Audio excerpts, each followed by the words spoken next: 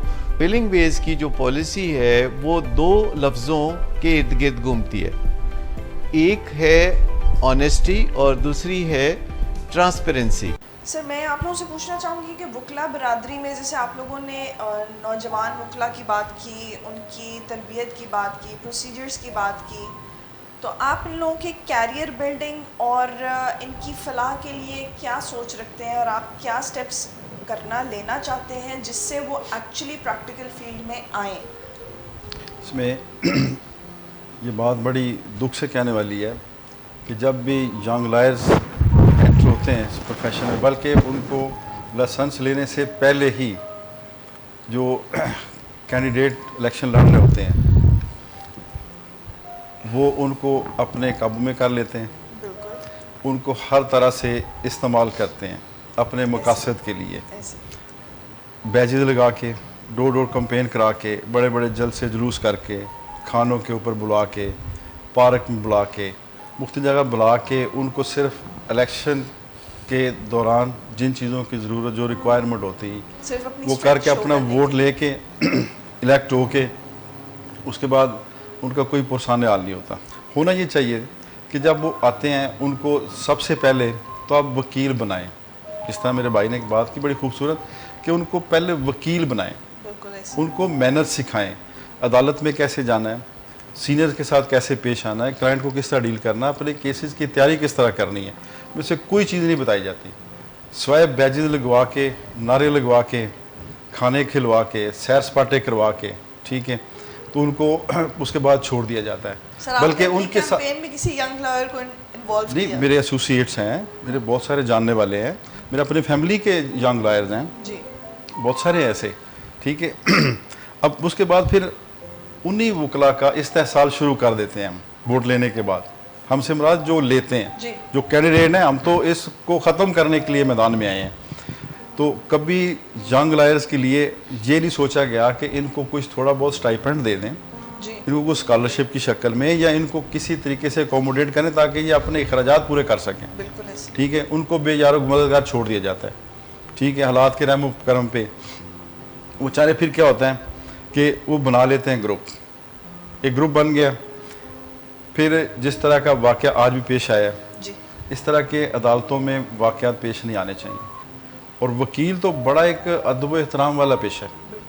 ہم نے جب اس پروفیشن کو جوائن کیا تھا نا تو ہمیں یہ بتایا گیا تھا کہ وکیل اپنے کلائنٹ کے ساتھ پیسوں کی سودے بازی بھی نہیں کرتا کہ فیس میں نے 2 لاکھ لینی ہے یا 50,000 لینی ہے. یہ منشی کا کام ہوتا تھا. اور وکیل جو گاؤن پہنتا ہے اس کے پیچھے ایک پاکٹ لگی ہوتی ہے. تو اگر کسی نے وکیل کو فیس دینی ہے تو وہ ڈائریکٹ نہیں دے گا, انسلٹ ہوتی وکیل کی کہ وکیل اپنے ہاتھ سے فیس پکڑے. اس کی پاکٹ میں پیچھے اس کے جو گاؤن ہے اس کے پیچھے پاکٹ اس میں ڈال دے خاموشی سے. تو ہماری کوشش یہ ہوگی کہ انشاءاللہ بار اور بینچ کا تعلق آپس میں خوبصورت ہو, وکلا کو ٹرینڈ کر کے وکیل بنا کے ان کو رکھا جائے, ان کو بتایا جائے. اور ایک اور وجہ کی بات ہے کہ معاشرے کا سب سے پڑھا لکھا طبقہ وکلا ہوتے ہیں, ڈاکٹرز ہوتے ہیں, ٹھیک ہے. اب ڈاکٹر تو جا کے اپنے بیٹھ جاتے ہیں کلینک پہ, ہاسپیٹل میں جا کے جاب کر لیتے ہیں. وکیل بیچارہ ساری زندگی محنت کر کے جب ڈگری لے لیتا ہے, لائسنس لے لیتا ہے, اس کو پھٹا لگا کے بیٹھنا پڑتا ہے سٹارٹ میں, ٹھیک ہے. یہ بھی وکیل کی توہین میں سمجھتا ہوں. تو ہماری کوشش یہ ہوگی کہ جہاں پہ وکلا پھٹے لگا کے بیٹھے ہیں ان کو چیمبر بنا کے دی جائیں, ان کی مالی معاونت کی جائے, یا ان کو بار کی طرف سے ایسے بنا کے سیٹنگ پوائنٹ دیے جائیں جو باعزت طریقے سے اپنا روزگار کما سکیں. تو بہت سارے مسائل, یہ تو ینگ لائرز ہی ہو گیا. اب سینئرز پہ آ جائیں. وکیل ایک تو ریٹائر نہیں ہوتا, ساری زندگی بیچارے کو کام کرنا پڑتا ہے. تو اگر وہ کہیں حادثے کا کوئی شکار ہو جاتا ہے یا اس کی سڈن ڈیتھ ہو جاتی ہے تو اس کے جو پیچھے رہ جاتے ہیں وارثان, اس کے جو بچے ہیں, بیوی ہے یا کچھ دوسرے اس کے ڈیپینڈنٹ لوگ ہیں, ان کے لیے کچھ نہیں کیا جاتا. بلکہ ہونا تو یہ چاہیے کہ جب کوئی ایسا انسیڈنٹ پیش آ جاتا ہے تو اس کو کمپنسیٹ کیا جانا چاہیے بار کونسلز کی طرف سے کہ بھئی یہ ہم بچے آپ کے اگر چھوٹے ہیں, اسکول گوئیں گے تو ان کے وظائف لگا دیتے ہیں, بیوہ اس کا اسکالرشپ وظیفہ لگا دیا جائے, ان کو پینشن, جو بالکل ریٹائر ہو جاتے ہیں, کام کرنے کے قابل نہیں رہ جاتے, ساری زندگی انہوں نے اپنی اس پروفیشن کو دی ہوتی ہے, اس پروفیشن کے لیے اپنا خون پسینہ بہایا ہوتا ہے انہوں نے. تو ان کو ہم کیا کرتے ہیں, کچھ بھی نہیں. ان کو ہم یہ بھی نہیں کہتے کہ بھائی چلو تھوڑا بہت پینشن لے لو, آپ کا گزارا ہو سکے. تو یہ ساری چیزیں جو ہے نا یہ ساری کرنے والی ہیں, جیسے اس پروفیشن کو,